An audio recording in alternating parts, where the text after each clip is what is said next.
तो इस वीडियो में हम बात करने वाले हैं प्रोकैरियोटिक सेल की। प्रोकैरियोटिक सेल यानी कि एक ऐसा सेल जिसके पास में न्यूक्लियस की मेम्ब्रेन देखने को नहीं मिलती। उसका जो डीएनए होता है वो नेकेड फॉर्म में होता है या फिर साइटोप्लाज्म में खुले फॉर्म में होता है, उसके ऊपर कोई भी न्यूक्लियर मेम्ब्रेन एब्सेंट होती है। न्यूक्लियर मेम्ब्रेन के अलावा उनके पास जो मेम्ब्रेन बाउंड ऑर्गेनील्स होते हैं, बाकी मेम्ब्रेन बाउंड ऑर्गेनील्स वो भी एब्सेंट होते हैं। तो यहाँ पर कोई मेम्ब्रेन बाउंड ऑर्गेनील नहीं होता, चाहे वो न्यूक्लियस की बात करें या फिर और भी किसी मेम्ब्रेन बाउंड न्यूक्लियर ऑर्गेनील की बात करें तो वो भी यहाँ पर नहीं पाया जाता। तो इनका स्ट्रक्चर कंपैरेटिवली सिंपल होना चाहिए भाई। अगर कोई ऑर्गेनील ही नहीं है इनके पास तो यूकैरियोट्स के कंपैरिजन में इनका स्ट्रक्चर बहुत सिंपल आता है। तो प्रोकैरियोट्स की अगर जर्नल फीचर्स की अगर हम बात करें पहले तो स्ट्रक्चर सिंपल होता है। इनका जो साइज होता है वो भी छोटा होता है as compare to eukaryotes. Eukaryotes के कंपैरिजन में हमेशा इनका साइज छोटा होगा और छोटे साइज की वजह से ज़्यादा तेजी से मल्टीप्लिकेशन कर सकते हैं, अपना साइज नंबर जो है वो ज़्यादा तेजी से बढ़ा सकते हैं। कहीं पर भी अगर कोई बैक्टीरिया है तो वो ग्रो करके कुछ ही दिनों में अपना नंबर बहुत ज़्यादा इंक्रीज कर सकता है, पर यूकैरियोटिक सेल को डिवीजन में टाइम लगता है। तो जो प्रोकैरियोटिक सेल है इनका मल्टीप्लिकेशन या फिर इनका जो डिवीजन होता है वो भी बहुत फास्ट होता है।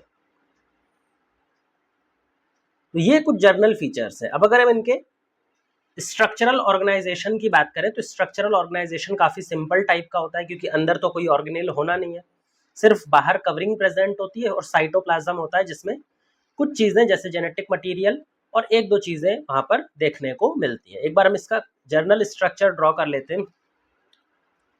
जर्नल स्ट्रक्चर में सबसे पहले बात आती है प्लाज्मा मेम्ब्रेन की। ये है उसका प्लाज्मा मेम्ब्रेन।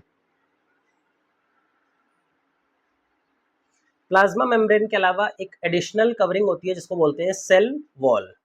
सेल वॉल इनकी प्लाज्मा मेम्ब्रेन के ऊपर मिलती है।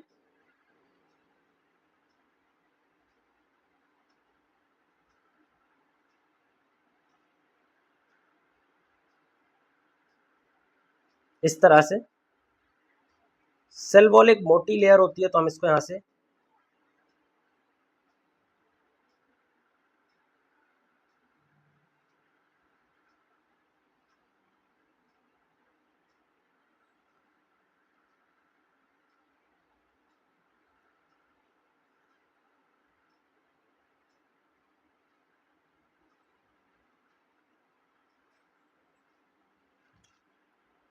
तो ये लेयर है सेल वॉल।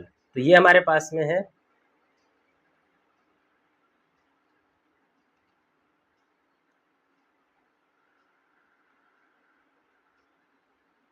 सेल वॉल, और जो अंदर वाली लेयर थी इसको हम बोल रहे हैं सेल मेम्ब्रेन। अब अगर ध्यान से देखें तो सेल वॉल और सेल मेम्ब्रेन के बीच में एक खाली स्पेस प्रेजेंट है, उसको बोलते हैं पेरीप्लाज्मिक स्पेस। तो यहाँ पर जो बीच में इनके गैप प्रेजेंट है इसको क्या बुलाया जाता है? पेरीप्लाज्मिक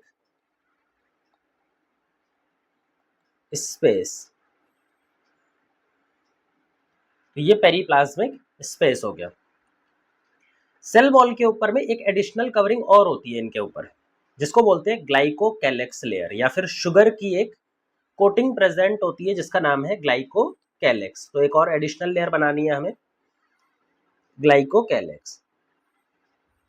वो कुछ इस तरह की इरेगुलर शेप की अरेंजमेंट की फॉर्म में देखने को मिलती है, और इस लेयर का नाम क्या है? Glycocalyx layer.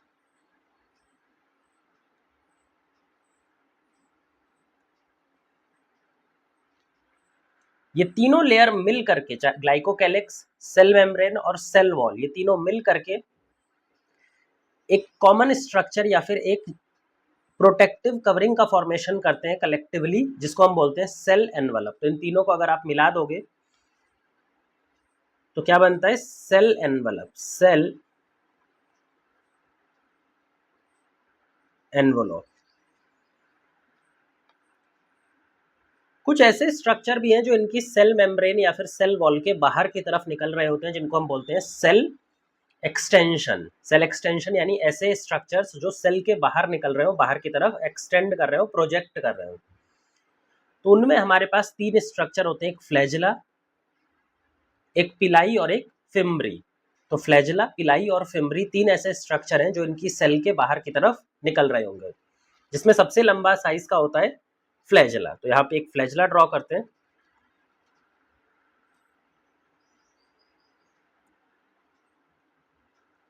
इसको हम दूसरे कलर से,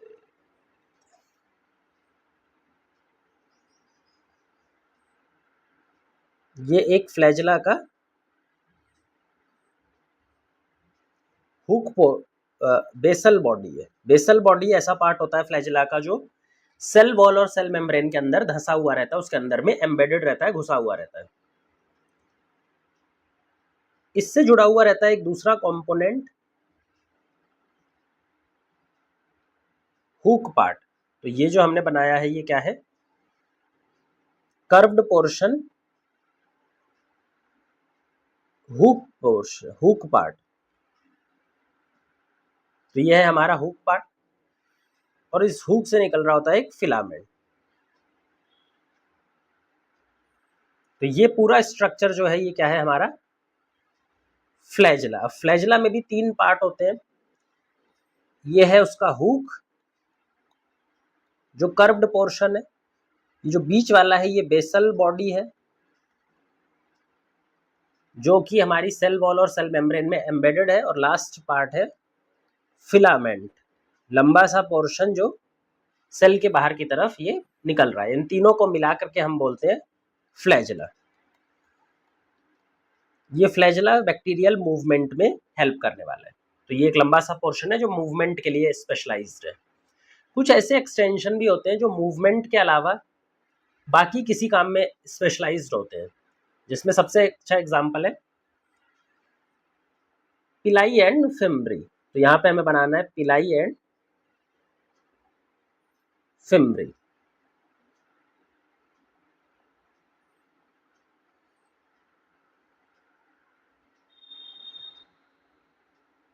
जो पिलाई होता है वो सेल मेम्ब्रेन से निकल करके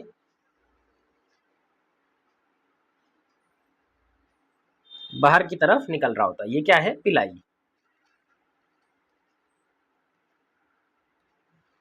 पिलाई के अलावा कुछ छोटे छोटे एक्सटेंशन और होते हैं जिनको बोलते हैं फिम्ब्री। ऐसे ब्रिसल लाइक, फाइबर लाइक निकल रहे होते हैं स्ट्रक्चर, जिनका नाम क्या होता है, फिम्ब्री।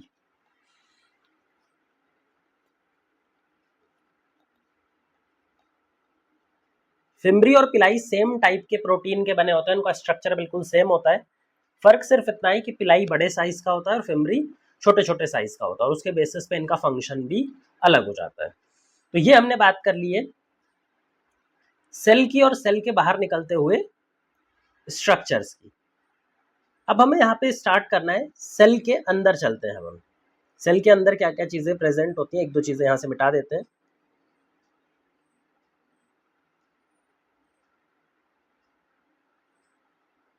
ये हम मिटा देते हैं थोड़ा सा, ताकि हमें स्पेस मिलेगा। जब हम सेल के अंदर आते हैं तो हमें देखने को मिलता है कि कुछ जगहों पर प्लाज्मा मेम्ब्रेन जो होती है, कुछ जगहों पे जो प्लाज्मा मेम्ब्रेन है वो अंदर की तरफ इनफोल्ड हो जाती है, इस तरह से वो इनफोल्डिंग बना लेती है। और इन इनफोल्डिंग्स का नाम होता है मीजोसोम। तो ये जो हमारे इनफोल्डिंग्स हैं इन्हीं का नाम है मीजोसोम। मीजोसोम का काम होता है सेल मेम्ब्रेन को फोल्ड करके उसका जो सरफेस एरिया है उसको बढ़ा देना। फंक्शन हम उसका एक एक करके और देखेंगे। तो ये जितने भी चीजें प्रेजेंट है ये क्या है, मीजोसोम। मीजोसोम के बाद में इनका जो डीएनए होता है, इनका जो जेनेटिक मटेरियल होता है वो एक सर्कुलर डीएनए की फॉर्म में, डबल स्ट्रैंडेड सर्कुलर डीएनए की फॉर्म में प्रेजेंट होता है। तो यहाँ पे एक डबल स्ट्रैंडेड सर्कुलर डीएनए बनाएंगे।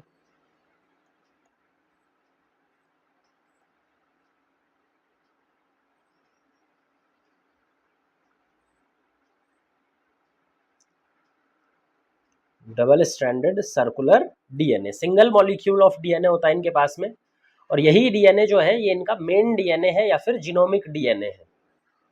तो ये इनका जो क्या है, जीनोमिक डीएनए किस फॉर्म में है, ये डबल स्ट्रैंडेड सर्कुलर फॉर्म में। अब ध्यान से देखिए, जो इनका जीनोमिक डीएनए है इसके ऊपर में कोई भी न्यूक्लियर मेम्ब्रेन या फिर न्यूक्लियर एनवेलप प्रेजेंट नहीं है। तो ऐसा जीनोमिक डीएनए जिसके ऊपर में न्यूक्लियर एनवेलप नहीं होता, उसी को हम क्या बोलते हैं, उसी ऑर्गेनाइजेशन को हम बुला देते हैं न्यूक्लियोइड। तो इनका जो जीनोमिक डीएनए है वो किस फॉर्म में ऑर्गेनाइज्ड रहता है, न्यूक्लियोइड की फॉर्म में वो अरेंज्ड रहता है। जीनोमिक डीएनए मेन डीएनए है, मतलब इस डीएनए के बिना बैक्टीरिया का काम नहीं चलने वाला। क्या ये जीनोमिक डीएनए के पास कुछ खास बातें होती हैं, वो भी हम आगे पढ़ेंगे। लेकिन कुछ बैक्टीरिया ऐसे होते हैं जिनके पास में जीनोमिक डीएनए के अलावा कुछ एडिशनल डीएनए हो सकते हैं जिनका नाम है प्लाज्मिड। तो जीनोमिक डीएनए तो सबके पास में होता ही है, बट कुछ ऐसे बैक्टीरिया भी होते हैं जिनके पास में जीनोमिक डीएनए के अलावा एक छोटा सा circular double stranded DNA additional level पर पाया जाता है जिसका नाम है प्लाज्मिड। ये एडिशनल डीएनए है, छोटा डीएनए है और इसका नाम है प्लाज्मिड। किस टाइप का, डबल स्ट्रैंडेड एंड ये भी सर्कुलर लेकिन स्मॉलर टाइप का। और ये जीनोमिक डीएनए के अलावा एक डीएनए है, जीनोमिक डीएनए से एक्स्ट्रा डीएनए। इसके अलावा क्या और कोई ऑर्गेनील भी हमें साइटोप्लाज्म में देखने को मिलता है? हाँ, तो जो प्रोकैरियोट्स हैं भले से उनके पास में कोई भी मेम्ब्रेन बाउंड ऑर्गेनील नहीं देखने को मिलता, बट एक नॉन मेम्ब्रेन बाउंड ऑर्गेनील जिसका नाम है राइबोसोम, वो यहाँ पे होता है। तो यहाँ पे हम एक नॉन मेम्ब्रेन बाउंड ऑर्गेनील बना देते हैं राइबोसोम। ये राइबोसोम दो कंपोनेंट से मिलकर के बनता है, एक छोटे कंपोनेंट और एक बड़े कंपोनेंट से। अब अगर हम राइबोसोम की बात करें तो राइबोसोम आपको दो तरह के दिखाई देंगे। एक ऐसे राइबोसोम जो फ्री फॉर्म में साइटोप्लाज्म में प्रेजेंट है और दूसरे ऐसे जो कि मेम्ब्रेन बाउंड है। तो ये जो हमने बनाया है ये मेम्ब्रेन से एसोसिएटेड मेम्ब्रेन बाउंड राइबोसोम है, जबकि कुछ ऐसे राइबोसोम भी होते हैं जो फ्री फॉर्म में साइटोप्लाज्म में घूम रहे होते हैं, तो ये भी राइबोसोम होते हैं। राइबोसोम के अलावा यहाँ पर मटेरियल्स को स्टोर करने का क्या मैकेनिज्म है? अगर बैक्टीरिया को कोई चीज अपने अंदर स्टोर करनी है तो इनके पास में कोई मेम्ब्रेन बाउंड वेसिकल या मेम्ब्रेन बाउंड स्पेस तो प्रेजेंट नहीं है, ना कोई मेम्ब्रेन बाउंड ऑर्गेनील है जहाँ पर ये स्पेसिफिकली जाके मटेरियल्स का स्टोरेज कर सके।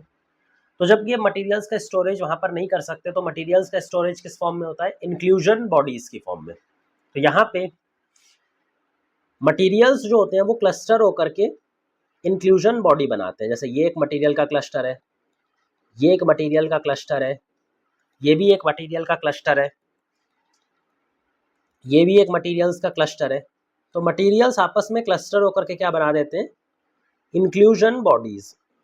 ये इंक्लूजन बॉडीज डिफरेंट टाइप की पाई जाती है डिफरेंट बैक्टीरिया में, और इनका सिंपल सा काम है एक पर्टिकुलर टाइप के मटेरियल को स्टोर करके रखना। अपने अंदर में एक पर्टिकुलर तरह के मटेरियल को स्टोर करके रखने का काम ये करती हैं। तो यहाँ पे हमने ये कंप्लीट स्ट्रक्चर इसका ड्रॉ कर लिया है। अब एक एक करके इनके सारे कंपोनेंट्स का जो फंक्शन है वो समझते हैं। स्टार्ट करते हैं बाहर की तरफ से, जो ग्लाइकोकैलिक्स लेयर है वहां से, और फिर हम धीरे धीरे करके अंदर की तरफ बढ़ेंगे और क्या क्या स्ट्रक्चर्स वहां पर प्रेजेंट है सारा स्टडी कर सकते हैं। तो सबसे पहले जो बाहर वाली लेयर होती है या बाहर वाली प्रोटेक्टिव कवरिंग होती है किसी भी प्रोकैरियोटिक सेल की, वो होती है सेल एनवलप। जो सेल एनवलप है वो खुद भी 3 लेयर्स की बनी हुई है। उसमें सबसे बाहर के हैं ग्लाइकोकैलिक्स, फिर है सेल वॉल अंदर की तरफ, और सबसे अंदर सेल मेम्ब्रेन। अब इन तीनों लेयर्स का अगर हम केमिकल कॉम्पोजिशन देखें तो वो तीनों लेयर्स का अलग अलग होगा, और ना सिर्फ केमिकल कॉम्पोजिशन वहां पर अलग होगा, इनका इंडिविजुअल फंक्शन भी स्लाइटली डिफर करता है, बट तीनों मिल करके एक साथ फंक्शन करती हैं और सेल एनवलप का फॉर्मेशन करती हैं। तो सेल एनवलप में ये 3 लेयर है। इसमें भी सबसे बाहर वाली लेयर है ग्लाइकोकैलिक्स। तो ए लेयर अगर बात करें तो वो है ग्लाइकोकैलिक्स। अब ग्लाइकोकैलिक्स का मतलब क्या होता है? ग्लाइको का मतलब है शुगर यानी कार्बोहाइड्रेट, पॉलीसैकेराइड, और कैलिक्स का मतलब होता है कोट। तो किसी पॉलीसैकेराइड का कोट अगर जो प्रोकैरियोटिक सेल के बाहर प्रेजेंट है उसी को बोलते हैं ग्लाइकोकैलिक्स। ये शुगर कोट किस फॉर्म में प्रेजेंट है? ये शुगर कोट जो होता है इसमें शुगर इन्वॉल्व होती है म्यूकोपॉलीसैकेराइड।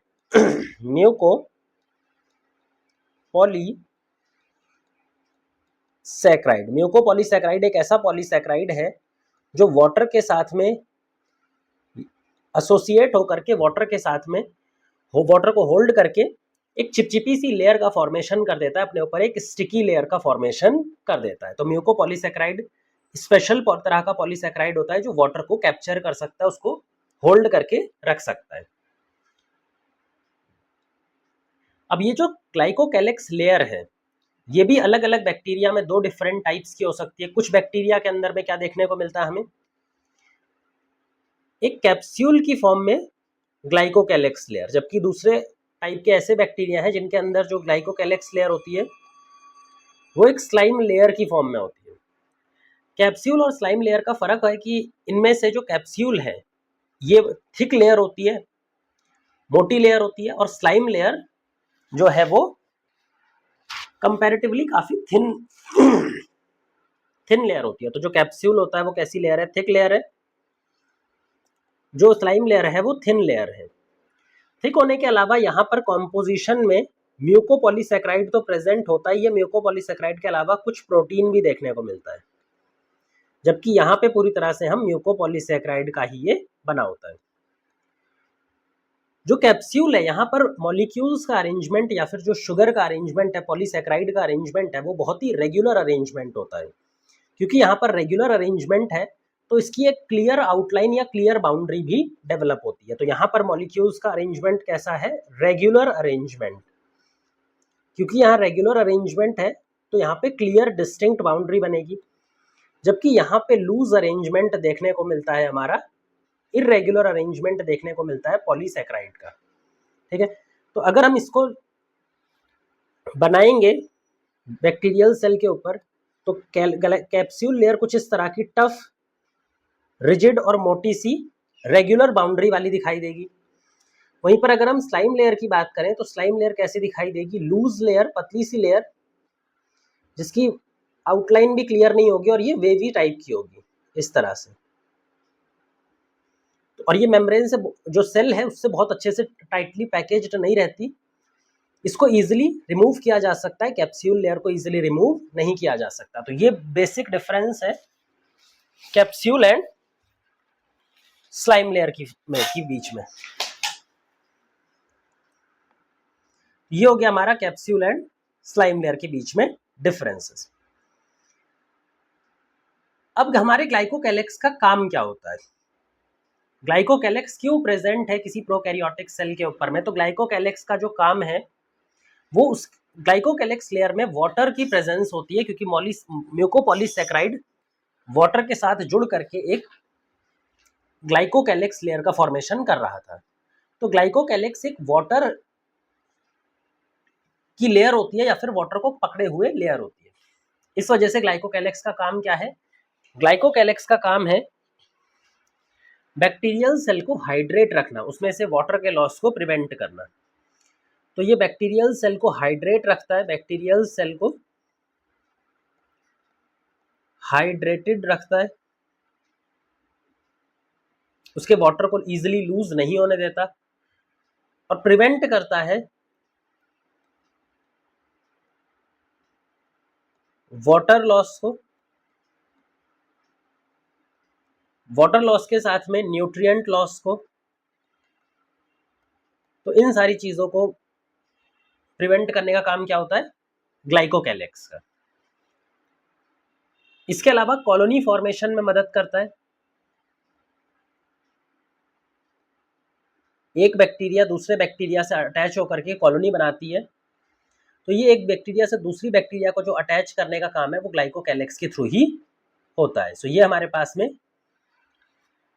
जो ग्लाइकोकैलिक्स है उसका बेसिक फंक्शन है। इसके अलावा अगर कैप्सूल का इंडिविजुअल फंक्शन भी देखें हम, तो कैप्सूल जो मोटी सी लेयर है वो किन बैक्टीरियाज में देखने को मिलती है और क्या काम करती है? कैप्सूल जर्नली पैथोजेनिक बैक्टीरिया में देखने को मिलती है जो किसी होस्ट ऑर्गेनिज्म के अंदर जा करके डिजीज कॉज करते हैं। मान लीजिए यहाँ पर एक बैक्टीरिया है जो किसी होस्ट के अंदर जा करके डिजीज कॉज करता है, तो इसको किल करने के लिए जो होस्ट का डिफेंस सिस्टम है, होस्ट के जो इम्यून सिस्टम है, वो इसको किल करने की कोशिश करते हैं। तो इसी होस्ट से प्रोटेक्ट करने के लिए जो कैप्सूल लेयर है वो इस बैक्टीरियल सेल को होस्ट से, जो होस्ट का इम्यून सिस्टम है, उससे प्रोटेक्ट करता है। तो कैप्सूल लेयर उन बैक्टीरियाज में पाया जाता है जो पैथोजेनिक होती हैं, जो दूसरे ऑर्गेनिज्म में जाकर के डिजीज कॉज करती है। तो ये बात हो गई हमारे ग्लाइकोकैलेक्स की। ग्लाइकोकैलेक्स के नीचे वाली जो लेयर है वो है सेल वॉल। तो सेकंड लेयर है हमारे पास में सेल वॉल। अब सेल वॉल कैसी लेयर है? सेल वॉल एक rigid hard non living layer present है। ये कैसी है? नॉन लिविंग है। इसके अलावा रिजिड लेयर है, बहुत ही टफ लेयर होती है, रिजिड होती है, हार्ड लेयर होती है, जो कि ज्यादातर बैक्टीरिया के सेल वॉल मेम्ब्रेन के ऊपर देखने को मिलती है। अगर सेल वॉल की बात करें तो cell wall most of bacterias में देखने को मिलती है। कुछ ऐसे बैक्टीरिया एक्सेप्शनल होते हैं जहां पर सेल वॉल देखने को नहीं मिलती, बाकी सारे बैक्टीरिया में सेल वॉल देखने को मिलती है। एक्सेप्शन जो है वो है माइकोप्लाज्मा। माइकोप्लाज्मा एक स्पेशल टाइप का बैक्टीरिया है जिसके अंदर सेल वॉल एब्सेंट होती है। अब बैक्टीरियल सेल वॉल किसकी बनी हुई है? बैक्टीरियल सेल वॉल का केमिकल कॉम्पोजिशन जो है वो है पेप्टिडोग्लाइकन। बैक्टीरियल सेल का जो केमिकल कॉम्पोजिशन है सेल वॉल का, उसको बुलाते हैं पेप्टिडोग्लाइकन। इसी का दूसरा नाम है म्यूरिन। अब पेप्टिडोग्लाइकन अगर वर्ड को देखें तो इसमें दो वर्ड्स हैं, एक है पेप्टिडो और दूसरा ग्लाइकन। ग्लाइकन का मतलब है पॉलीसैकेराइड। यहां पर एक पॉलीसैकेराइड है, एक शुगर का पॉलीमर है, और उसके अलावा यहाँ पे एक पेप्टाइड प्रेजेंट है, छोटा सा शॉर्ट पेप्टाइड। पेप्टाइड एक ऐसा पॉलीमर होता है जिसमें अमीनो एसिड जुड़े होते हैं। जब अमीनो एसिड जुड़ते हैं तो हमारा पेप्टाइड बनता है। तो छोटा सा पेप्टाइड होता है यहाँ पे, और साथ में पॉलीसैकेराइड होता है। अब इन दोनों का काम क्या है? पॉलीसैकेराइड का काम है लंबी लंबी फाइबर्स का फॉर्मेशन करना। मतलब इस तरह से मान लो ये हमारा पॉलीसैकेराइड है, इस तरह के फाइबर्स का फॉर्मेशन करना, ऐसे सेल के ऊपर में कई सारे फाइबर्स का फॉर्मेशन करना। ये पूरा आप कॉन्टिन्यूअस मैनर में मान लीजिए सेल के ऊपर। ये है पॉलीसैकेराइड। अब इन पॉलीसैकेराइड को जो क्रॉस लिंक करने का काम करता है, दो पॉलीसैकेराइड चेन्स को आपस में जोड़ने का जो काम करता है, क्रॉस लिंकिंग का जो काम करता है, वो किसका, वो कौन है? वो है पेप्टाइड। ये जो लाल कलर से हम बना रहे हैं पेप्टाइड हैं, और इन पेप्टाइड का काम होता है पॉलीसैकेराइड को आपस में क्रॉस लिंक करना। ठीक है, और ऐसे दोनों मिल करके एक टफ लेयर का फॉर्मेशन कर देते हैं, मोटी सी लेयर का फॉर्मेशन कर देते हैं, जो कि सेल मेम्ब्रेन के ऊपर में प्रेजेंट रहेगी। तो इस तरह से हमारी सेल मेम्ब्रेन है, और इसके ऊपर ये जो लेयर बन रही है ये क्या है? Cell wall. अगर इस पॉलीसैकेराइड की बात करें तो ये जो पॉलीसैकेराइड होता है ना, ये दो मोनोमेरिक शुगर के रिपीटिशन से बनता है। एक होता है एन एसिटाइल म्यूरामिक एसिड, और इसके बाद आता है N acetyl glucosamine. N acetyl muramic acid, फिर इसके बाद में एन एसिटाइल ग्लूकोज अमीन। तो बार बार यही रिपीटिशन होता है। ये जो पॉलीसैकेराइड चेन की अगर लंबी सी पॉलीमर की बात करें तो कौन से शुगर मिलकर के इसको बनाते हैं? तो alternative chain of NAM NAG NAM NAG, N acetyl muramic acid, N acetyl glycosamine, N acetyl muramic acid, N acetyl glucosamine, N acetyl muramic acid, N acetyl glucosamine. इस तरह से एक लंबा सा फाइबर बनता है, और ये सारे फाइबर को क्रॉस लिंक करने का काम करता है ये पेप्टाइड। तो इस तरह से ही पेप्टिडोग्लाइकन हमारा बन जाता है। तो ये हो गई बात सेल वॉल की।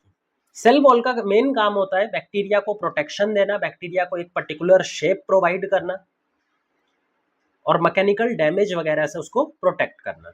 लास्ट लेयर पे आते हैं, जो सेल एनवलप की लास्ट लेयर है उसका नाम है सेल मेम्ब्रेन।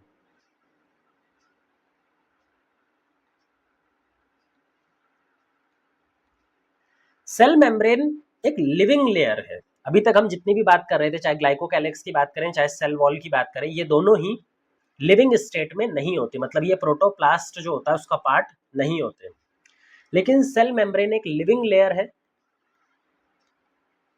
लिविंग लेयर यानी कि ये प्रोटोप्लास्ट का पार्ट होता है। जो हमारे सेल का लिविंग कंपोनेंट होता है उस सारे को मिला करके हम बोलते हैं प्रोटोप्लास्ट। और प्रोटोप्लास्ट लिविंग कंपोनेंट जो है उसी का पार्ट होता है सेल मेम्ब्रेन। सेल मेम्ब्रेन इकलौता ऐसा स्ट्रक्चर है जो कि प्रोकैरियोट और यूकैरियोट में स्ट्रक्चर वाइज, फंक्शन वाइज बिल्कुल सिमिलर होता है या बिल्कुल सेम होता है। सो ये इकलौता ऐसा स्ट्रक्चर है that is same in both prokaryote and eukaryote. अगर हम प्रोकैरियोट की बात करें चाहे हम यूकैरियोट की बात करें, दोनों में ही सेल वॉल, सेल जो मेम्ब्रेन है उसका कॉम्पोजिशन भी सेम होता है, स्ट्रक्चर भी सेम होता है और फंक्शन भी सेम होता है। तो जो स्ट्रक्चर हम सेल मेम्ब्रेन का पूरा एक्चुअल स्ट्रक्चर पढ़ने वाले हैं उसके लिए हमें एक स्पेसिफिक मॉडल को पढ़ना है। वो हम यूकैरियोटिक सेल में पढ़ेंगे, लेकिन वो प्रोकैरियोटिक पर भी एप्लीकेबल होगा। तो कंप्लीट स्ट्रक्चर तो हम यूकैरियोटिक सेल में पढ़ने वाले हैं। यहाँ पर आपको कॉम्पोजिशन और इसका फंक्शन बता देते हैं।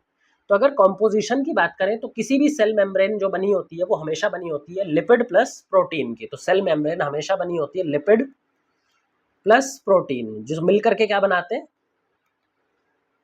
लाइपोप्रोटीन। लाइपोप्रोटीन नेचर की हमारी सेल मेम्ब्रेन हमेशा होती है। लाइपोप्रोटीन के अलावा इसका जो नेचर होता है वो फ्लेक्सिबल नेचर होता है, मतलब ये सेल वॉल की तरह हार्ड ना होकर के फ्लेक्सिबल लेयर की फॉर्म में होती है। जो सेल मेम्ब्रेन होती है उसका नेचर कैसा होता है, फ्लेक्सिबल, इलास्टिक। इस नेचर की हमारी सेल मेम्ब्रेन होती है। सेल मेम्ब्रेन का काम है चीजों को सेल के बाहर भेजना या बाहर से चीजों को सेल के अंदर लाना। मतलब जो भी ट्रांसपोर्ट होने वाला है साइटोप्लाज्म से बाहर की तरफ, सेल से बाहर की तरफ, या फिर बाहर से साइटोप्लाज्म में सेल के अंदर, तो ये जो ट्रांसपोर्ट होने वाला है, किसी भी तरह का ट्रांसपोर्ट सेल के बाहर या सेल के अंदर, किसी भी मटेरियल का या अंदर आना हो या बाहर जाना हो, तो जितना भी ये ट्रांसपोर्ट होगा, ये सारा का सारा ट्रांसपोर्ट सेल मेम्ब्रेन कंट्रोल करती है, कोऑर्डिनेट करती है। हमेशा जो भी ट्रांसपोर्ट सेल के अक्रॉस होता है वो सेल मेम्ब्रेन के द्वारा ही कंट्रोल, कोऑर्डिनेट किया जाता है। तो इसका मतलब ये बाहरी इन्वायरमेंट से या फिर सेल को बाहरी जो इन्वायरमेंट है उससे कम्युनिकेट करने में मदद करती है, उससे एसोसिएट करने में मदद करती है।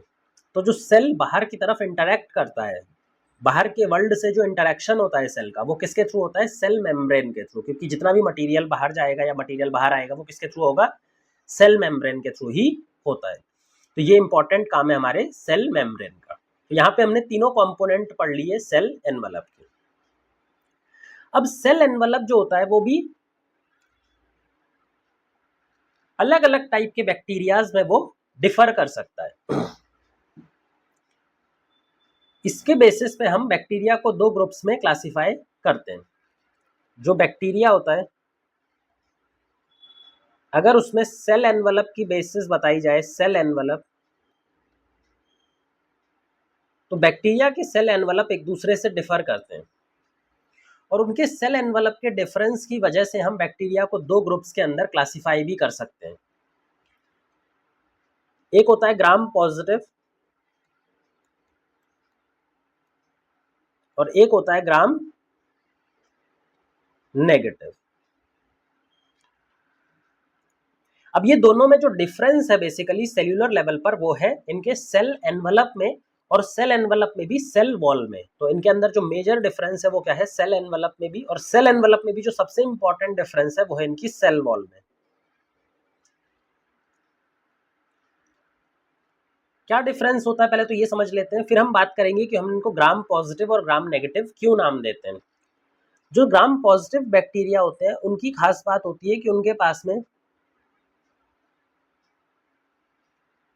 एक मोटी सेल वॉल प्रेजेंट होती है। जो इनकी सेल वॉल होती है, पेप्टिडोग्लाइकन की लेयर होती है, वो बहुत ही मोटी होती है। तो यहाँ पे थिक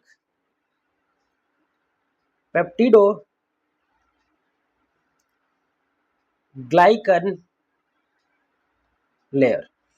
जबकि अगर ग्राम नेगेटिव की बात करें तो यहाँ पर थिन पेप्टिडोग्लाइकन लेयर होती है। तो यहाँ पे बहुत ही पतली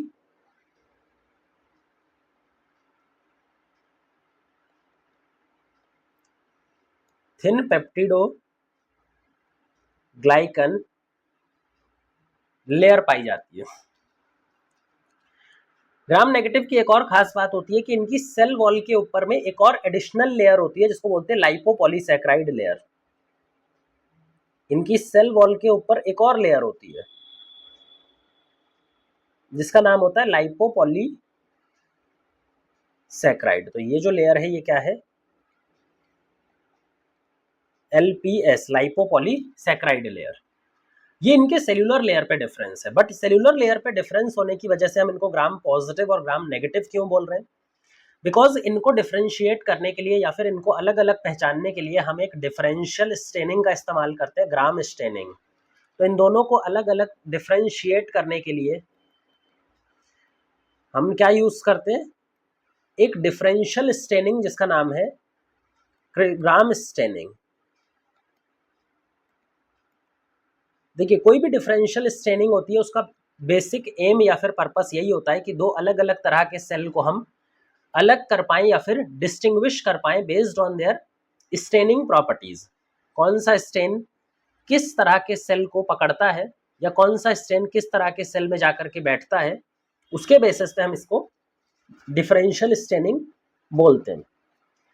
जो ग्राम स्टेनिंग है उसको डेवलप किया था HC ग्राम नाम के साइंटिस्ट ने, इसीलिए इसका नाम पड़ गया ग्राम स्टेनिंग। अब देखिए, ग्राम स्टेनिंग में हम क्या करते हैं? ग्राम स्टेनिंग में हम दो स्टेन का यूज करते हैं। एक होता है ग्राम स्टेन, पर्पल कलर का स्टेन होता है जिसको हम क्रिस्टल वॉयलेट भी बोलते हैं।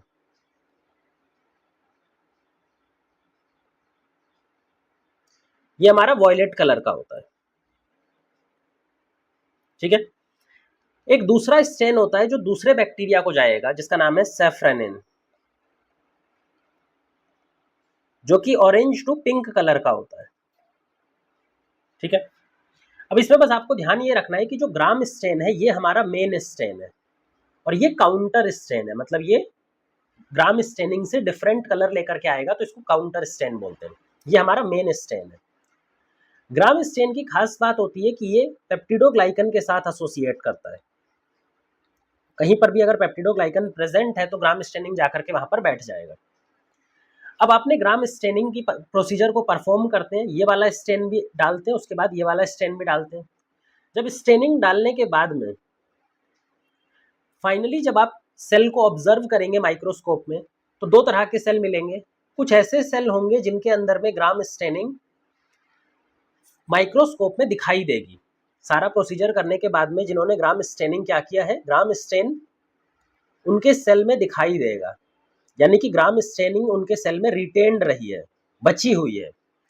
और कुछ ऐसे सेल होंगे जिनमें ग्राम स्टेनिंग बचा हुआ नहीं रहेगा, नॉट रिटेन्ड। उनके अंदर में कौन सा स्टेन होगा? सैफ्रेनिन, पिंक कलर का। तो जिनमें ग्राम स्टेनिंग रिटेन्ड रहेगा वो किस कलर के दिखाई देंगे? वॉयलेट। और जिनमें ग्राम स्टेनिंग रिटेन नहीं रहेगा, सैफ्रेनिन रिटेन रहेगा, वो पिंक। अब इसके बेसिस पे हम ग्राम पॉजिटिव बोलेंगे इस वाले बैक्टीरियल ग्रुप को। ये जो बैक्टीरियल ग्रुप है ये हो जाएगा ग्राम पॉजिटिव और ये वाला बैक्टीरियल ग्रुप हो जाएगा ग्राम नेगेटिव। तो इस तरह से हम डिफरेंशियल स्टेनिंग की मदद से ग्राम स्टेनिंग की मदद से ग्राम पॉजिटिव और ग्राम नेगेटिव के बीच में डिफरेंशिएट कर सकते हैं। अब आगे बढ़ते हैं और सेल के अंदर की तरफ चलते हैं।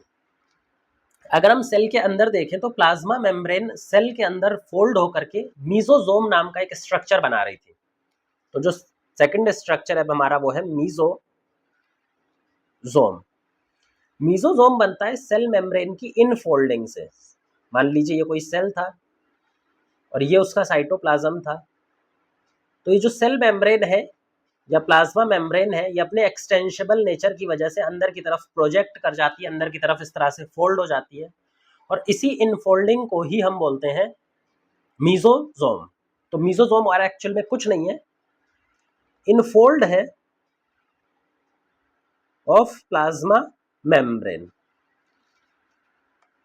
अंदर की तरफ प्लाज्मा मेम्ब्रेन का इनफोल्डिंग से ये बनती है। ये जो इनफोल्डिंग है, अगर इसके स्ट्रक्चर की बात करें तो ये भी कई डिफरेंट स्ट्रक्चर में इनफोल्डिंग हो सकती है। हो सकता है कि लेमिलर फॉर्म में या लेमिला की फॉर्म में, शीट की फॉर्म में एक्सटेंशन हो, या हो सकता है ट्यूब की फॉर्म में, टिब्यूल की फॉर्म में एक्सटेंशन हो, या वेसाइकल की फॉर्म में एक्सटेंशन हो। मतलब क्या इन दोनों का, तीनों का, इनका शेप अलग अलग आएगा। अगर लेमिला की फॉर्म में, शीट की फॉर्म में एक्सटेंशन होगा तो वो कुछ इस तरह का एक्सटेंशन दिखेगा। अगर टिब्यूल की फॉर्म में एक्सटेंशन होगा तो वो कुछ इस तरह का दिखेगा, और वेसिकल की फॉर्म में एक्सटेंशन आएगा तो वो कुछ इस तरह का दिखाई देगा। तो इन तीनों के फॉर्म में ये एक्सटेंशन हो सकती है, और ज़्यादातर केसेस में ये तीनों मिक्स होकर के एक इरेगुलर शेप प्रोवाइड करते हैं कुछ इस तरह का, और इसी फॉर्म में एक्सटेंशन होता है। तो ये तीनों मिल करके एक एक्सटेंशन जनरली केसेस में तीनों मिल जाते हैं, वो तब बनाते हैं। अब बात करते हैं मीजोजोम का फंक्शन क्या होता है। तो उससे पहले आपको ये पता होना चाहिए कि मीजोजोम कितने टाइप्स के होते हैं। अगर हम मीजोजोम बैक्टीरिया में देखें तो मीजोजोम भी दो तरह के होते हैं। एक होते हैं सेंट्रल या फिर सेप्टल, और दूसरे होते हैं लेटरल। दो तरह के मीजोजोम हमारे सेल में पाए जाते हैं।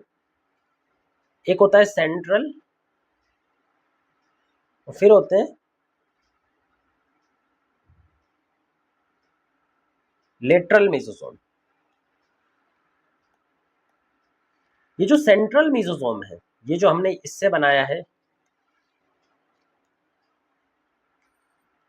सेंट्रल मीजोजोम, इस सेंट्रल मीजोजोम का काम है बैक्टीरिया के जीनोमिक डीएनए को पकड़ के रखना या उसको होल्ड करके रखना। तो ये बैक्टीरिया का जीनोमिक डीएनए या फिर जो न्यूक्लियोइड होता है वो इसी के साथ एसोसिएटेड रहता है, यहाँ पे ऐसे चिपका हुआ रहता है।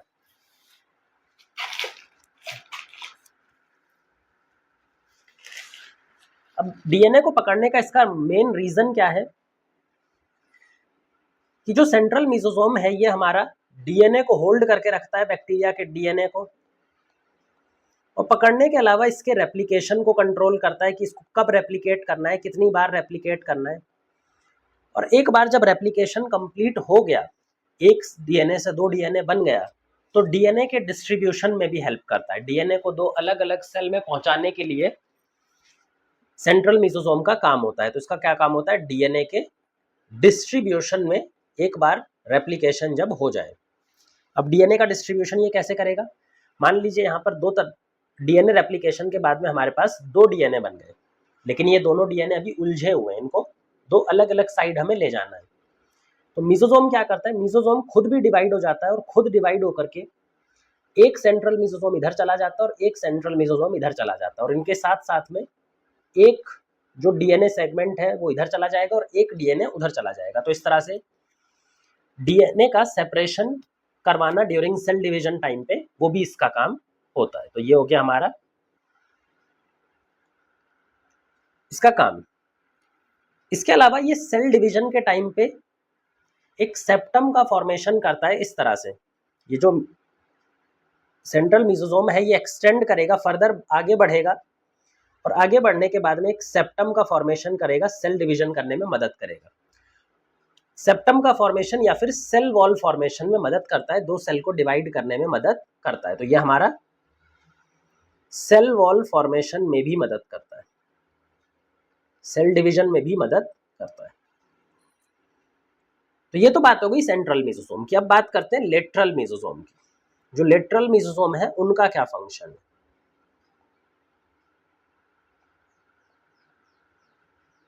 तो जो लेटरल मीजोजोम है इनका सबसे इंपॉर्टेंट काम क्या है, इनके साथ में रेस्पिरेटरी एंजाइम जुड़े हुए रहते हैं। इनके साथ में क्या लगे हुए हैं, हमारे जो रेस्पिरेटरी एंजाइम्स होते हैं, जिनकी मदद से सेल एटीपी का फॉर्मेशन करता है। यही क्या फॉर्मेशन करते हैं, एटीपी फॉर्मेशन। तो वो एंजाइम इन्हीं के साथ में ऐसे लगे हुए रहते हैं। अगर हम अपने सेल की बात करें, यूकैरियोटिक सेल की बात करें, तो हमारे अंदर जो रेस्पिरेटरी एंजाइम होते हैं, एटीपी सिंथेसाइजिंग एंजाइम होते हैं, वो इंपॉर्टेंटली कहाँ पर प्रेजेंट होते हैं? माइटोकॉन्ड्रिया में।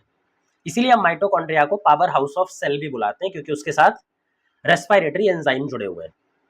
और रेस्पिरेशन का काम बैक्टीरिया में किसका है? मीजोजोम का। इसी वजह से हम मीजोजोम को कई बार बैक्टीरिया का एनालॉगस स्ट्रक्चर भी बोलते हैं। बैक्टीरिया का नहीं, माइटोकॉन्ड्रिया का एनालॉगस स्ट्रक्चर, क्योंकि बैक्टीरिया के अंदर में जो ATP power house of cell है वो मीजोजोम ही होता है। तो मीजोजोम का काम एटीपी प्रोडक्शन हो गया, रेस्पिरेशन करना हो गया। इसके अलावा मीजोजोम एक और काम कर रहे हैं, अगर आप ध्यान से देखें तो मीजोजोम जैसे जैसे सेल मेम्ब्रेन की फोल्डिंग हो रही है, तो सेल मेम्ब्रेन का सरफेस एरिया भी बढ़ता जा रहा है। तो मीजोजोम का एक और काम होता है कि सेल मेम्ब्रेन का जो सरफेस एरिया है, जो भी सेल मेम्ब्रेन का सरफेस एरिया है, उसको इंक्रीज करना। सेल मेम्ब्रेन का सरफेस एरिया क्यों इंक्रीज करना है? क्योंकि जितना भी ट्रांसपोर्ट बाहर होगा या जितना भी ट्रांसपोर्ट अंदर होता है, वो किसके थ्रू होता है? सेल मेम्ब्रेन का के थ्रू। तो जितनी लंबी सेल मेम्ब्रेन होगी, जितना बड़ा उसका एरिया होगा, उतना एफिशिएंट ट्रांसपोर्ट मटेरियल्स का हो पाएगा। तो मीजोजोम का काम एक्सक्रीशन में, ट्रांसपोर्ट में, एब्जॉर्प्शन में, इन सब में भी आ जाता है, क्योंकि ये सेल मेम्ब्रेन के सरफेस एरिया को बढ़ा रहे हैं। इसके अलावा बैक्टीरिया के अंदर में, क्योंकि सेल मेम्ब्रेन इकलौती मेम्ब्रेन है, अंदर तो कोई मेम्ब्रेन प्रेजेंट नहीं होती है, मेम्ब्रेन बाउंड ऑर्गेनेल तो यहाँ पर होता नहीं है, तो जो भी एंजाइम हमारे सेल की फंक्शनिंग के लिए जरूरी होते हैं, वो सारे एंजाइम बैक्टीरिया क्या करता है? सेल मेम्ब्रेन में छुपा करके रखता है, सेल मेम्ब्रेन में घुसा करके रखता है। तो सेल मेम्ब्रेन के साथ में बहुत सारे एंजाइम भी एसोसिएटेड होते हैं। तो जब सेल मेम्ब्रेन का सरफेस एरिया बढ़ेगा, तो जो एंजाइमेटिक कंटेंट है सेल मेम्ब्रेन का, तो वो भी बढ़ेगा। तो सेल मेम्ब्रेन ज्यादा एफिशिएंटली फंक्शन परफॉर्म कर पाएगी। तो मीजोजोम सेल मेम्ब्रेन के फंक्शन को भी ज्यादा एफिशिएंट करवा देता है। तो मीजोजोम बहुत इंपॉर्टेंट स्ट्रक्चर है, इसके बहुत सारे काम है, हमने यहाँ पे सारे पढ़ लिए। अब आगे बात करते हैं डीएनए की। सबसे इंपॉर्टेंट मॉलिक्यूल है डीएनए। डीएनए ही वो मॉलिक्यूल है जो हमारी एक्टिविटीज को कंट्रोल करता है, हमारे अंदर में जो भी फंक्शन हो रहा है उसको कोऑर्डिनेट करता है। बैक्टीरिया के अंदर में दो तरह का डीएनए पाया जाता है। एक है जीनोमिक डीएनए, जो उसका मेन डीएनए होता है, और एक होता है plasmid DNA, extra genomic DNA. Genome के बाहर जो डीएनए होता है उसको बोलते हैं प्लाज्मिड डीएनए। पहले जीनोमिक डीएनए की बात करते हैं। मेन डीएनए होता है, पहले इसी की बात करेंगे। तो जो मेन डीएनए है, जीनोमिक डीएनए कैसा दिखता है? सर्कुलर, डबल स्ट्रैंडेड और सिंगल मॉलिक्यूल। एक सिंगल मॉलिक्यूल होता है डीएनए का, डबल स्ट्रैंडेड सर्कुलर फॉर्म में। ये जो मेन जीनोमिक डीएनए है, यही न्यूक्लियोइड का फॉर्मेशन करता है, क्योंकि इसके ऊपर में कोई भी न्यूक्लियर कवरिंग नहीं है। तो ये क्या बनाता है? न्यूक्लियोइड का जो फॉर्मेशन करता है, उसी जीनोमिक डीएनए के थ्रू ही होता है। अब बैक्टीरिया का जो जीनोमिक डीएनए है ना, वो यूकैरियोट्स के कंपैरिजन में कुछ स्पेशल फीचर्स शो करता है। जैसे इनका genomic DNA GC rich DNA होता है। अब जीसी क्या है ये आपको अभी पता नहीं लगेगा। बेसिकली हमारा डीएनए 4 तरह के न्यूक्लियोटाइड से बनता है, ए टी जी सी। सारा का सारा जो इन्फॉर्मेशन है वो इन्हीं 4 लेटर्स में छुपा हुआ है। अब इनमें से भी जो बैक्टीरिया के अंदर में ज्यादा क्या दिखाई देता है? जीसी। तो बैक्टीरिया का डीएनए क्या होता है? जीसी रिच, जीसी का परसेंटेज ज्यादा होता है। अब जीसी क्या है वो आप 12th क्लास में इजीली पढ़ लेंगे। एक और अलग बात होती है जो यूकैरियोट्स के कंपैरिजन में यहाँ इनको अलग बनाती है, वो है हिस्टोन प्रोटीन का एब्सेंस। यूकैरियोट्स के अंदर में हमेशा हमारा डीएनए हिस्टोन प्रोटीन के साथ में जुड़ा हुआ रहता है। हिस्टोन प्रोटीन के साथ में मिल करके ही वो सेल में प्रेजेंट रहता है। लेकिन बैक्टीरिया में हिस्टोन प्रोटीन कंप्लीटली एब्सेंट होते हैं। और हिस्टोन प्रोटीन की सबसे खास बात है कि डीएनए को पैकेज करने में वो काम आता है। डीएनए के साइज को कॉम्पैक्ट करने में, डीएनए के साइज को छोटा करने में काम आता है हिस्टोन प्रोटीन। जैसे मान लीजिए हमारा डीएनए है, और इस डीएनए को छोटा करके जो हम क्रोमोसोम बनाते हैं वो हिस्टोन प्रोटीन के थ्रू ही पॉसिबल है। क्योंकि प्रोकैरियोट में हिस्टोन प्रोटीन नहीं होते तो यहाँ पे एक्चुअल क्रोमोसोम या फिर ट्रू क्रोमोसोम का फॉर्मेशन नामुमकिन है। यहाँ पे ट्रू क्रोमोसोम नहीं बनते, लेकिन यहाँ पे प्रो क्रोमोसोम बनते हैं। यहाँ पे क्या बनते हैं? Pro chromosome. True chromosome eukaryotes में ही सिर्फ बनते हैं। ये हो गया जीनोमिक डीएनए की बात। जीनोमिक डीएनए एसेंशियल डीएनए है। हर एक बैक्टीरिया में जीनोमिक डीएनए होना ही चाहिए। किसी भी बैक्टीरिया में जीनोमिक डीएनए अगर प्रेजेंट नहीं है तो वो बैक्टीरिया किल हो जाएगा, वो बैक्टीरिया की डेथ हो जाएगी, वो बैक्टीरिया सर्वाइव आगे नहीं कर सकता, क्योंकि जीनोमिक डीएनए उसके ग्रोथ और रिप्रोडक्शन को डायरेक्टली अफेक्ट करता है। जो दूसरे तरह का डीएनए है वो है प्लाज्मिड डीएनए। दूसरे तरह का डीएनए क्या है? Plasmid DNA. प्लाज्मिड डीएनए को आप एडिशनल डीएनए भी बोल सकते हो। एडिशनल डीएनए, क्या एडिशनल डीएनए होना हमेशा जरूरी है? क्या बैक्टीरिया के लिए असेंशियल है? बिल्कुल रिक्वायर्ड है कि एडिशनल डीएनए, प्लाज्मिड डीएनए होना ही चाहिए, इसके बिना बैक्टीरिया सर्वाइव नहीं कर पाएगा। तो ऐसा कुछ नहीं है। बैक्टीरिया बिना प्लाज्मिड डीएनए के भी इजिली सर्वाइव कर सकता है, क्योंकि जो प्लाज्मिड डीएनए है वो एक्स्ट्रा जीनोमिक डीएनए है। ये क्या है? Extra genomic. और सारा का सारा जो मेन फंक्शन होता है वो जीनोमिक डीएनए में होता है। तो प्लाज्मिड में ऐसा कोई भी फंक्शन नहीं है जो उसके डायरेक्ट सर्वाइवल या रिप्रोडक्शन को अफेक्ट करे। प्लाज्मिड डीएनए जो बैक्टीरिया है उसके डायरेक्ट सर्वाइवल को अफेक्ट नहीं करता और ना ही उसके डायरेक्ट रिप्रोडक्शन को अफेक्ट करता है। जिस बैक्टीरिया के पास में प्लाज्मिड नहीं भी होगा वो भी ये सारे काम कर सकता है। तो प्लाज्मिड का काम क्या है? तो प्लाज्मिड क्यों प्रेजेंट है? अगर किसी बैक्टीरिया में प्लाज्मिड मिलता है तो उससे क्या बेनिफिट होता है बैक्टीरिया को? ये बैक्टीरिया को कुछ स्पेशल अडेप्टिव फीचर प्रोवाइड करते हैं। बैक्टीरिया को कुछ एडिशनल फीचर प्रोवाइड करते हैं। तो क्या प्रोवाइड करते हैं ये? बैक्टीरिया सम एडिशनल बेनिफिट्स, किसी जगह पर अपने आप को अडेप्ट करने के लिए कुछ स्पेशल फिनोटाइप्स, कुछ ऐसे स्पेशल कैरेक्टर्स प्रोवाइड कर देता है जो उसको उस एरिया में रहने के लिए और ज्यादा काबिल बनाते हैं। ठीक है, तो वो काम होता है हमारे प्लाज्मिड का।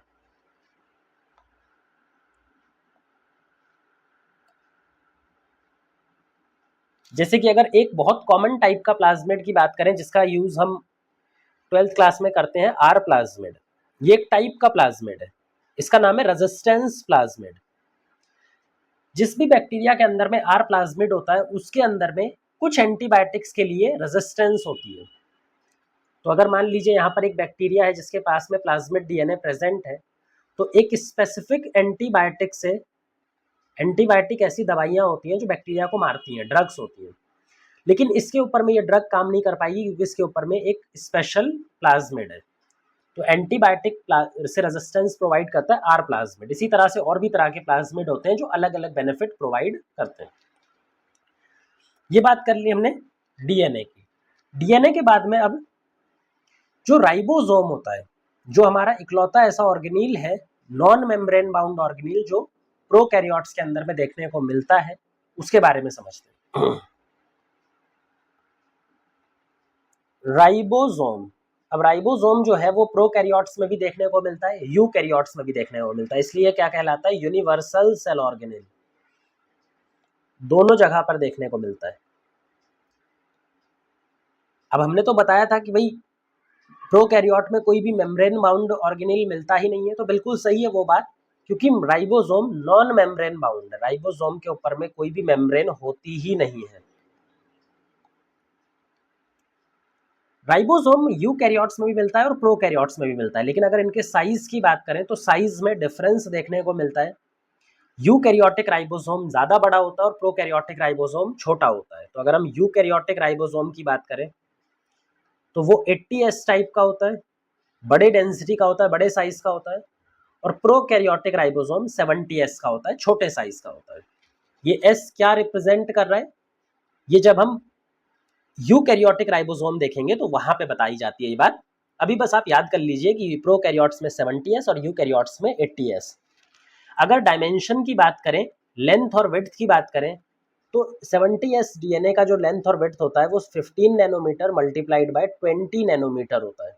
ये एनसीईआरटी में डेटा एग्जैक्ट दिया हुआ है। अगर 80s राइबोसोम की बात करें तो वहां पर 25 नैनोमीटर टू 30 नैनोमीटर, तो 25 मल्टीप्लाइड बाय 30 नैनोमीटर, ये एनसीईआरटी में नहीं है तो आप छोड़ सकते हैं। बट 70 नैनोमीटर का तो 70s राइबोसोम का तो एनसीईआरटी में दिया हुआ है।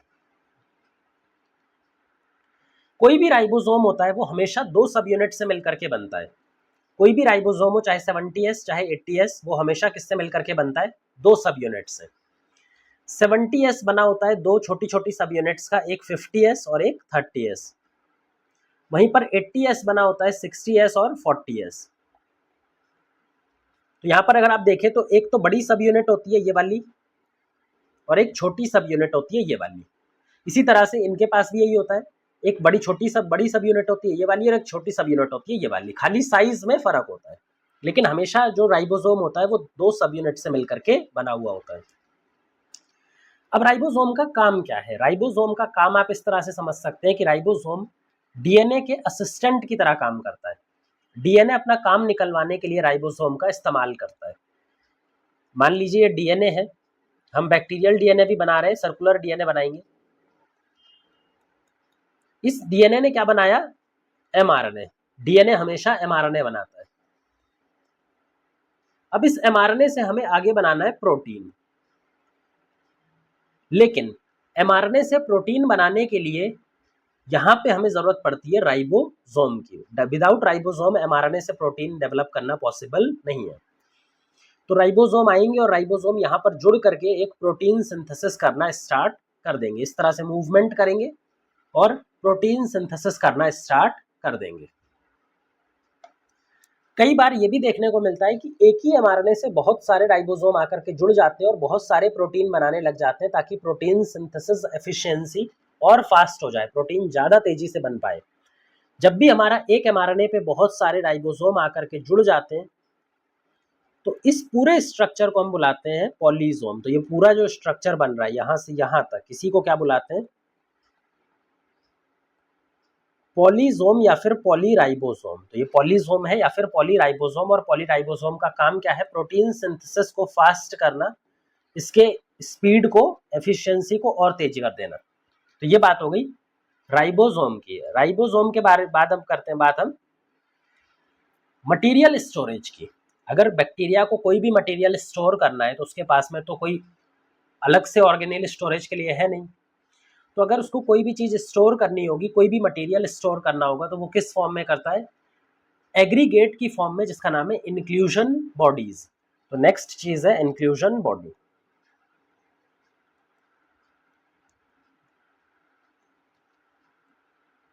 इंक्लूजन बॉडीज क्या है पहले तो ये समझते हैं।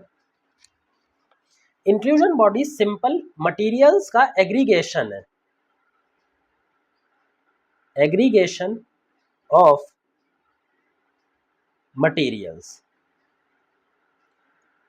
In cytoplasm. ये पूरे के पूरे साइटोप्लाज्म में घूमते रहते हैं। मटेरियल्स का एग्रीगेशन कैसे होता है? मान लीजिए यहाँ पे कोई भी सिमिलर तरह का बहुत सारा मटेरियल प्रेजेंट है साइटोप्लाज्म में, और ये आपस में पास पास आकर के एक गुच्छा बना ले, एक एग्रीगेट बना ले, तो इसी एग्रीगेट को हम क्या बुलाते हैं? Inclusion body. अब इंक्लूजन बॉडी क्यों बनता है? क्योंकि इन सबका नेचर सिमिलर है। जैसे आप समझिए, यहाँ पे हमने एक ग्लास लिया और इस ग्लास में पानी भरा हुआ है। अब इस ग्लास के अंदर में जिसमें पानी भरा हुआ था, आपने क्या किया? कुछ ऑयल की ड्रॉप्स डाल दी। यहाँ पे एक ऑयल की एक ड्रॉप डाल दी, यहाँ पे एक ऑयल की ड्रॉप डाल दी, यहाँ पे एक ऑयल की ड्रॉप डाल दी। थोड़ी देर बाद आप क्या देखेंगे कि ये जो ऑयल की सारी ड्रॉप्स हैं, अगर ये पास पास प्रेजेंट हैं तो ये दो सारी मिल करके एक गुच्छा बना लेंगी, एक बड़ी ऑयल की ड्रॉप बना लेंगे। हमेशा यही होता है क्योंकि इनका नेचर सेम है। तो जो 3 ऑयल की ड्रॉप्स थी अब वो एक सिंगल ऑयल की ड्रॉप में कन्वर्ट हो जाएंगी। तो इसी तरह से जब भी कोई सिमिलर टाइप का मटेरियल प्रेजेंट होता है साइटोप्लाज्म में, तो वो एक एग्रीगेशन बना लेता है और इसी एग्रीगेशन का नाम है इंक्लूजन बॉडीज। याद रखने वाली बात यह कि इंक्लूजन बॉडी के ऊपर कोई भी मेम्ब्रेन कवरिंग नहीं होती है, ये फ्रीली प्रेजेंट होते हैं साइटोप्लाज्म में। इनके पास में कोई भी मेम्ब्रेन कवरिंग नहीं होते, फ्री इन साइटोप्लाज्म। अब बैक्टीरिया को क्या क्या चीजें स्टोर करने की जरूरत पड़ती है, किस तरह के इंक्लूजन बॉडीज जनरली बैक्टीरिया में देखने को मिलते हैं, तो सबसे पहला तो है फॉस्फेट। फॉस्फेट आयन हमारा एटीपी फॉर्मेशन करने में सबसे इंपॉर्टेंट रोल प्ले करता है, तो इसीलिए फॉस्फेट का स्टोर रखना, फॉस्फेट का रिजर्व सेल के अंदर रखना बहुत जरूरी है। तो फॉस्फेट का जो रिजर्व रहता है वो फॉस्फेट ग्रेन्यूल की फॉर्म में। इसके अलावा बैक्टीरिया अपना खाना ग्लाइकोजन की फॉर्म में स्टोर करता है। बैक्टीरिया अपना खाना हमेशा किसकी फॉर्म में स्टोर करता है, ग्लाइकोजन की फॉर्म में। तो ग्लाइकोजन ग्रेन्यूल प्रेजेंट होते हैं जो बैक्टीरिया के ग्लाइकोजन को स्टोर करने का काम करते हैं। कुछ बैक्टीरिया, कुछ स्पेशल टाइप के बैक्टीरिया होते हैं जिनका नाम है साइनोबैक्टीरिया, फोटोसिंथेटिक बैक्टीरिया, साइनोबैक्टीरिया, जिनको हम ब्लू ग्रीन एल्गी भी कई बार बोल देते हैं। ये जो साइनोबैक्टीरिया या ब्लू ग्रीन एल्गी है, ये फोटोसिंथेटिक होता है, अपना खाना खुद से बनाता है, और खाना बनाने के बाद में उसको जब स्टोर करने की बारी आती है तो वो स्टोर करता है साइनोफाइसिन स्टार्च की फॉर्म में। साइनोफाइसिन स्टार्च की फॉर्म में ये इसको स्टोर करके रखता है।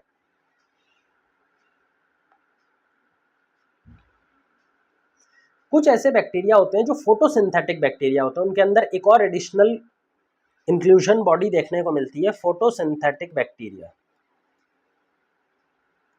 फोटोसिंथेटिक बैक्टीरिया जैसे कि ब्लू ग्रीन एल्गी, साइनोबैक्टीरिया, इसके अलावा पर्पल सल्फर बैक्टीरिया या ग्रीन सल्फर बैक्टीरिया। तो purple sulphur bacteria, green sulphur bacteria या ब्लू ग्रीन एल्गी, ये सारे क्या हैं, फोटोसिंथेटिक बैक्टीरिया।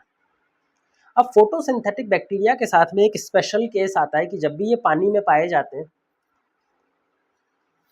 तो बैक्टीरिया यहाँ पे प्रेजेंट है और इनको फोटोसिंथेसिस करने के लिए सनलाइट की जरूरत पड़ती है। अगर सनलाइट इनके ऊपर में नहीं आएगी तो ये फोटोसिंथेसिस नहीं कर पाएंगे, इवेंचुअली मर जाएंगे। पर अगर ये इसी फॉर्म में सेल पानी के अंदर प्रेजेंट है तो क्या होगा, ये धीरे धीरे पानी के अंदर नीचे बैठ जाएंगे और पानी में जो सनलाइट का मूवमेंट होता है वो एक पर्टिकुलर लेवल तक ही होता है, उसके नीचे सनलाइट नहीं होती। यहाँ पे कंप्लीटली क्या होता है, डार्क। तो ये क्या हो जाएंगी, डेथ हो जाएगी यहाँ पे इनकी। अब इस मैकेनिज्म को, ड्राउनिंग को या फिर डूबने को अवॉइड करने के लिए ये क्या करते हैं, अपने अंदर ऐसे फोटोसिंथेटिक बैक्टीरिया अपने अंदर में गैस स्टोर कर लेते हैं in the form of gas vacuole. तो क्या स्टोर कर लेते हैं, गैस वैक्यूल, जिसमें मेटाबॉलिक गैस जो होती है, जो उनकी बॉडी में गैस प्रोड्यूस हो रही है अलग अलग मेटाबॉलिक रिएक्शन से, उसको स्टोर करके और उस गैस की मदद से अपने आप को बावेंट रखते हैं, अपने आप को बावेंसी प्रोवाइड करते हैं। ये जो गैस वैक्यूल है क्या प्रोवाइड करता है, बावेंसी प्रोवाइड करता है, इनको फ्लोट करने में मदद कर रहा होता है। तो ये हो गया इंक्लूजन बॉडीज। इंक्लूजन बॉडी के अलावा एक और तरह का स्ट्रक्चर प्रेजेंट होता है सिर्फ और सिर्फ फोटोसिंथेटिक बैक्टीरिया में, जिसका नाम है क्रोमैटोफोर।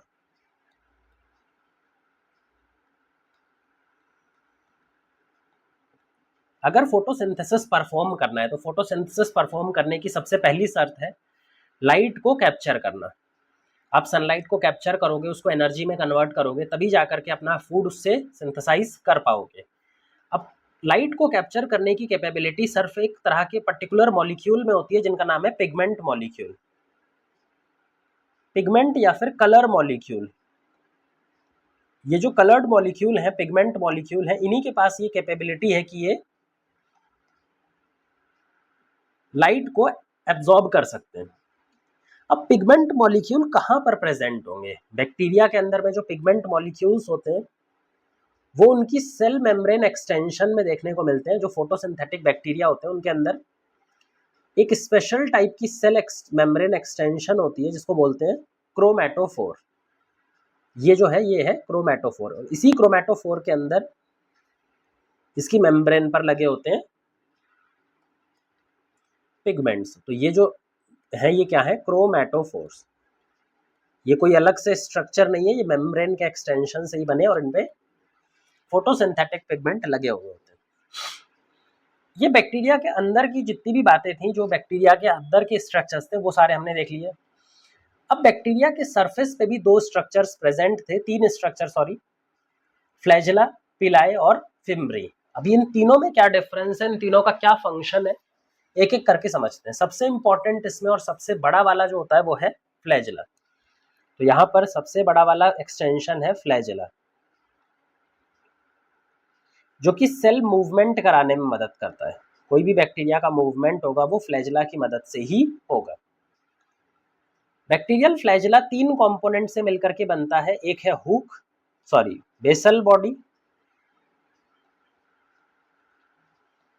हुक और फिलामेंट। हमेशा 3 कंपोनेंट से मिलकर के हमारा बैक्टीरियल जो फ्लैजिला होता है वो बना होता है। एक बार हम यहाँ पे ड्रॉ कर लेते हैं। ये सेल मेम्ब्रेन है, इसके ऊपर में सेल वॉल है, ठीक है। तो बेसल बॉडी कहाँ पे लगी होती है? बेसल बॉडी हमेशा सेल वॉल और सेल मेम्ब्रेन में एम्बेडेड रहती है। हमेशा बेसल बॉडी का काम है सेल वॉल या फिर सेल मेम्ब्रेन के अंदर घुसे रहना, इस तरह से एम्बेडेड फॉर्म में रहती है। बेसल बॉडी के बाद ये जो बेसल बॉडी है इसके बाद में लगा होता है एक कर्व्ड हुक। इस तरह का एक कर्व्ड हुक लगा होता है। और इस कर्व्ड हुक का क्या काम है? इस कर्व्ड हुक का काम है बेसल बॉडी को फिलामेंट से कनेक्ट करना, जो कि नेक्स्ट कंपोनेंट है। तो बेसल बॉडी को फिलामेंट से कनेक्ट करने का काम करता है हुक। और ये हुक कैसा होता है? कर्व्ड। फिर आता है सबसे लॉन्गर पोर्शन जिसका नाम है फिलामेंट। इस तरह का एक पोर्शन जिसका नाम है फिलामेंट। ये जो पोर्शन है ये है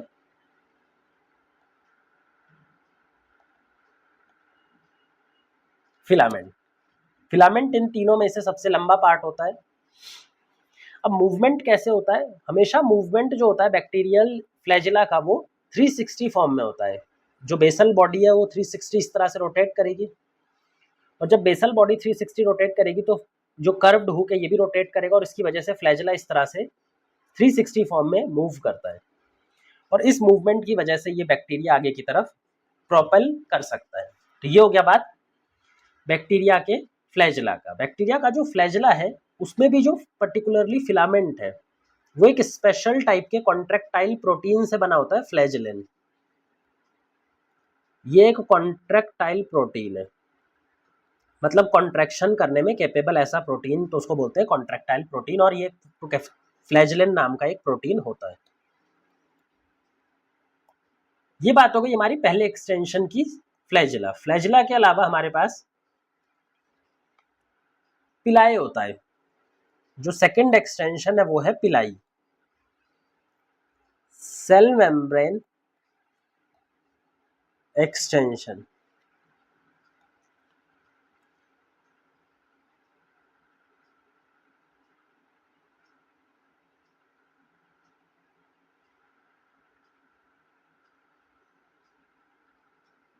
सेल मेम्ब्रेन एक्सटेंशन जो कि पिलाई है।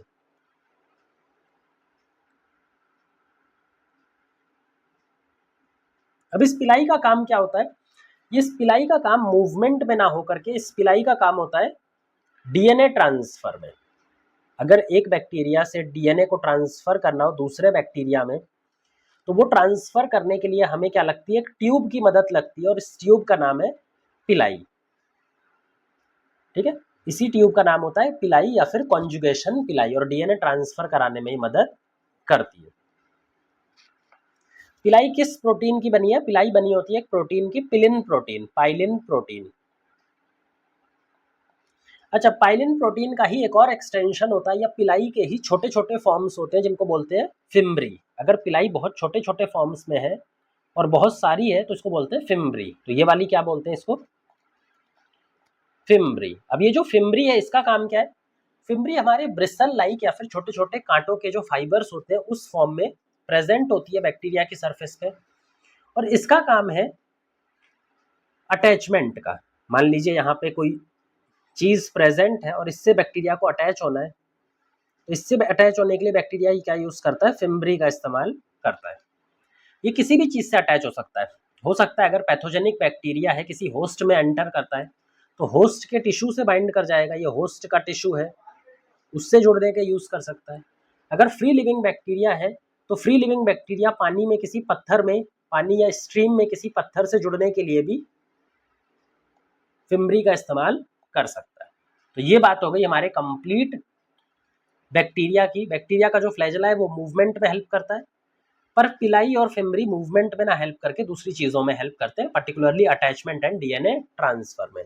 यहाँ पे हमने पूरी बात कर ली जो प्रोकैरियोटिक सेल स्ट्रक्चर की।